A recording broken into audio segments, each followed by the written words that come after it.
Friends, நாங்கள் இப்போ ஒரு வாழைக்குலை ஒன்று வெட்டியிருக்கோம். இது வந்து மஞ்சள் படத்தி வாழை.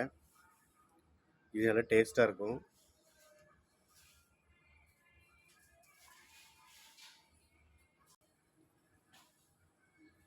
பாருங்க, ஒரு குலை எவ்வளோ பெருசாக இருக்குன்னு பார்த்தீங்களா?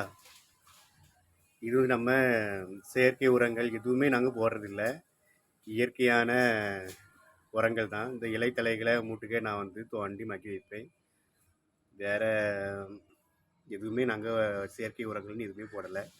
நல்ல தண்ணி நல்லா போவோம் நாங்கள். பாருங்கள் எவ்வளோ பெருசாக இருக்குன்னு பாருங்கள். நல்ல பெரிய வாழைக்குலையாக இருக்குது. ஒவ்வொன்றும் நல்லா பெருசாக இருக்குது பாருங்க.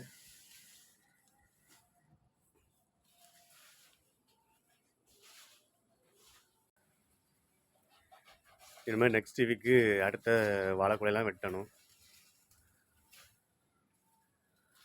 இனிமேல் அடுத்த வாரம் இந்த கொலை தான் வெட்டலான்னு பிளான் பண்ணியிருக்கோம். இதுவும் நல்லா விளைஞ்சிட்டு தான். இது நாங்கள் சேல்ஸ் பண்ணுறதில்ல, நாங்களே தான் சாப்பிட்றோம். நம்ம கடையில் வாங்கி திங்கிறத விடவும் நம்ம வீட்டிலே சொந்தமாக வளர்த்து நம்ம சாப்பிட்டோம்னாக்கி உடம்புக்கு நல்லா பெனிஃபிட்டாக இருக்கும் அப்படின்ட்டு நாங்கள் சேல்ஸ் பண்ணுறதில்ல.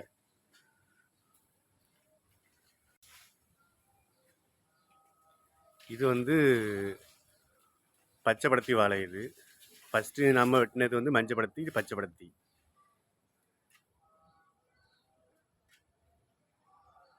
பார்த்தீங்களா கொலைலாம் எப்படி இருக்குன்ட்டு.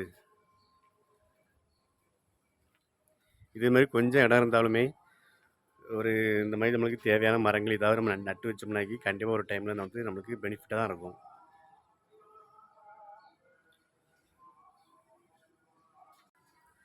இது வந்து பொன்னாங்கண்ணி கீரை. இது தேவையான செடிகள் மரங்கள் ஏதாவது வச்சுக்கிட்டோமா வீட்டு முன்னே கொஞ்சம் இடம் இருந்தாலும் வச்சு பார்த்தோம்னாக்கி நம்மளுக்கு ரொம்ப பெனிஃபிட்டாக இருக்கும். நம்மளுக்கு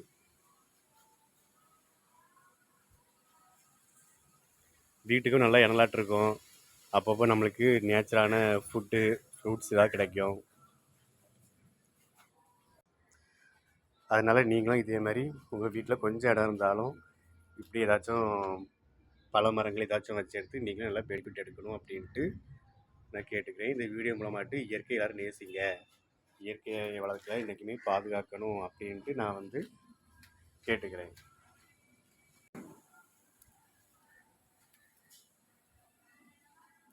ஓகே ஃப்ரெண்ட்ஸ், இனிமேல் இதே மாதிரி நம்ம அடுத்த வீடியோவில் சந்திக்கலாம். அது வரைக்கும் பாய். இந்த வீடியோ பிடிச்சிக்கினா லைக் பண்ணி சப்போர்ட் பண்ணுங்கள் ஃப்ரெண்ட்ஸ்.